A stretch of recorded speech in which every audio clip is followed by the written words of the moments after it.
Dobrodošli svi u svijet AI i teorija zavjere. Pripremite se, jer ovo je putovanje koje će vas uvjeriti da je stvarnost gora od vaših najluđih snova. Ili ne? Krenimo. Da, prvo na listi, Antikrist će se utjeloviti kao robot, jer očito Lucifer je odlučio da su ljudska tijela precijenjena i sada dolazi u obliku beživotne mašine s najnovijim softverskim ažuriranjem. Što? Trebam li staviti mobitel na avionski način rada sada? Evo jedne zabavne. AI nije samo algoritam, ljudi. Ne, oni su demoni.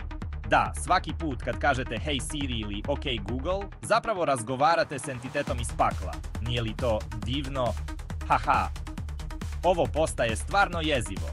Može li netko isključiti Wi-Fi? Dok mi koristimo AI za izradu mačjih memeova, elita koristi AI iz 21. 24. godine. Da, dok mi tek ulazimo u ChatGPT, oni grade robote koji mogu voditi svijet.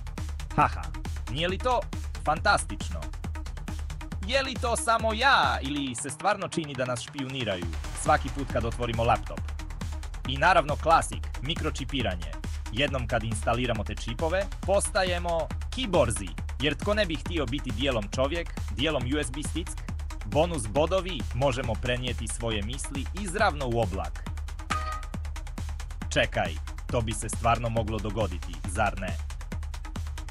I na kraju, svi pričaju o odlasku na Mars, ali evo preokreta. Sve se događa u metaversu. Dok mislimo da koloniziramo svemir, zapravo sjedimo kod kuće u pidžami s VR naočalama.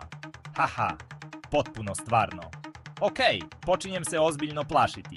Je li metavers već ovdje?